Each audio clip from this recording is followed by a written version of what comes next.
Terima kasih Anda masih bersama kami dan kita ada di bagian akhir diskusi kita saat ini. Mas Ekal, ini kan masih harus diperjelas semuanya ya. Lalu kemudian juga tadi terkait dengan operasional, kan kalau misalnya DSI tadi Mas Adit sudah sebut, itu ada tuh 1 Januari 2027 akan beroperasi penuh.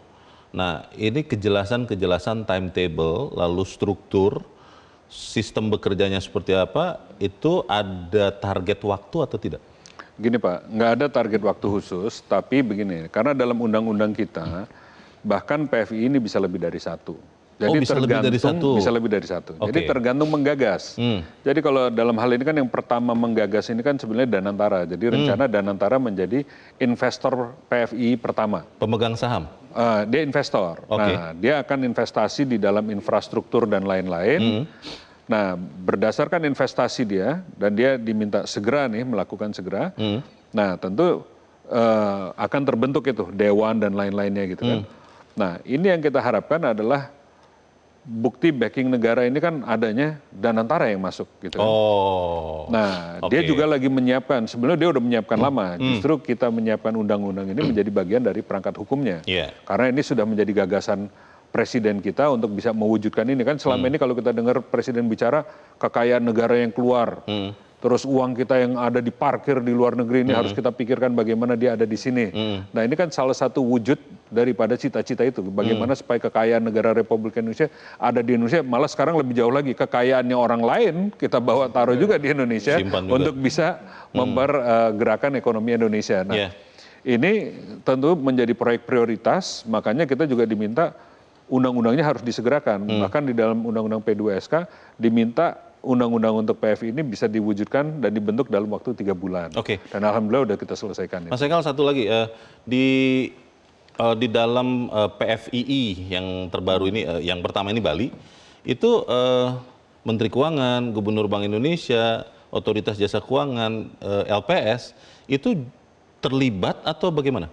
Mereka itu nanti akan duduk di dalam Dewan Pertimbangan PFI. Dewan Pertimbangan PFI ini nanti akan selalu menjadi wadah untuk diskusi antara Dewan PFI dengan Dewan Pertimbangan ini. Jadi untuk mensinkronkan dan mengharmonisasikan apapun regulasi atau apapun yang beririsan. Nah, kenapa ini penting kita bikin? Supaya nanti nggak ada yang tabrakan dan juga investor yakin, urusan dengan Indonesia nanti bisa dijamin aman.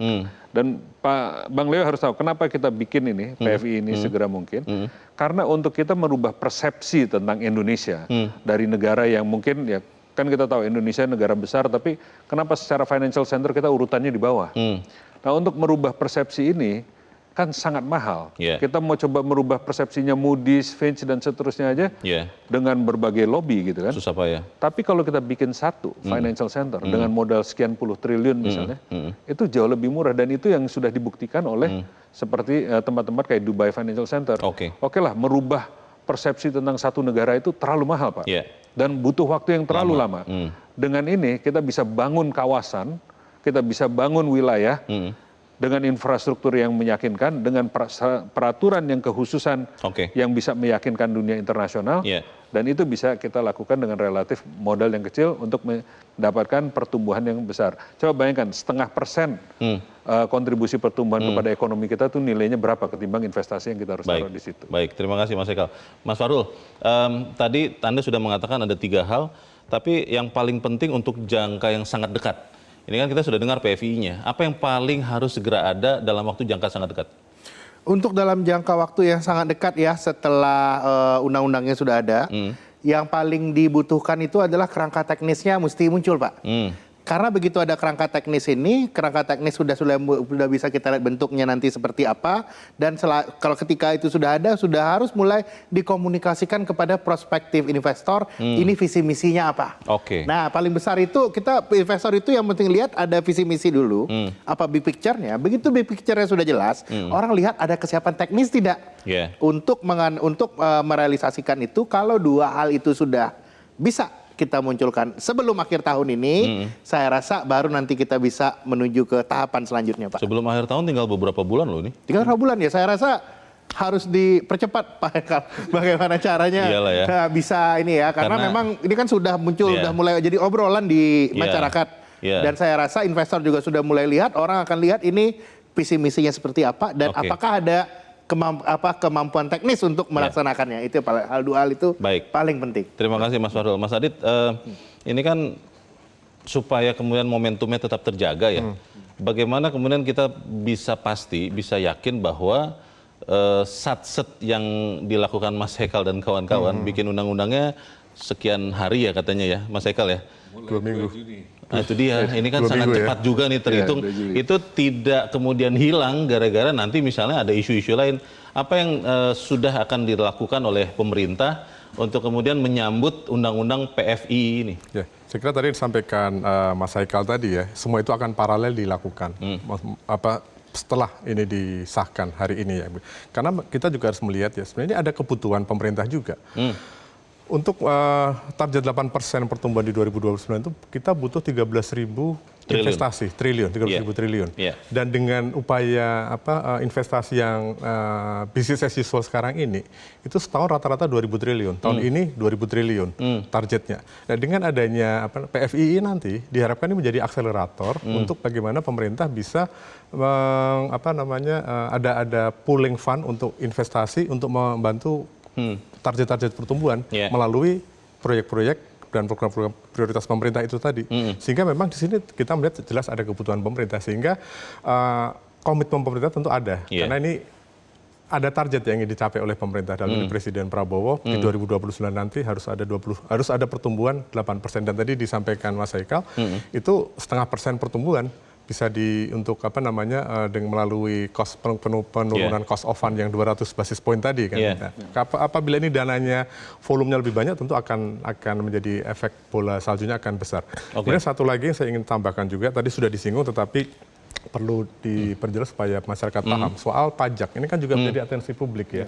Seolah-olah 0% itu kita memberikan satu keistimewaan kepada pemodal besar, bahkan sampai tax haven. Ada yang bilang katanya semacam beberapa negara-negara vehicle itu loh Mas Adit. Betul, artinya ini mungkin perlu saya sampaikan di sini bahwa ini bukan tax haven ya, sebenarnya tax incentive ya. Tax incentive artinya tadi Mas Haikal juga sudah menyampaikan multiplier efeknya akan jauh lebih besar dibandingkan insentif yang diberikan oleh pemerintah melalui pajak yang disebut-sebut 0% tadi, melalui penciptaan lapangan kerja, melalui nilai tambah yang diciptakan melalui infrastruktur, kemudian juga nanti kalau ada properti yang tumbuh di sana, ada pemasukan, ada dari PPH, belum nanti spillover mereka konsumsi di Bali, kemudian juga di wilayah-wilayah lain. Jadi ada offset ya di situ ya? Pasti ada offset. Insentif ini kan stimulus. Tapi outputnya pasti akan sekian kali lipat. Kemudian soal tax haven, kekhawatiran tax haven, kita sudah resmi di FATF di 2024. Artinya seluruh mekanisme keuangan kita berkomitmen untuk tidak menjadi tempat persembunyian dalam tanda kutip dana-dana ilegal. Komitmen anti money laundering, komitmen anti pendanaan terorisme itu tetap harus dilakukan dengan kita menjadi FATF. Jadi PFI Bali ini dipastikan tidak akan menjadi tempat persembunyian atau tax haven dari dana-dana semacam itu. Kita tunggu sama-sama kejelasan lebih lanjut supaya kemudian kalau ada investor yang mau masuk juga tidak tersesat begitu ya Mas Fahrul ya. Supaya kemudian jelas bagaimana PFI ini beroperasi. Mas Haikal terima kasih. Mas Aditya terima kasih. Dan Mas Fahrul terima kasih. Dan pemirsa demikianlah akhir dari Top Ekonomi. Atas nama teman-teman yang bertugas, saya Leonard Samusil mengucapkan terima kasih untuk kebersamaan Anda. Sampai jumpa.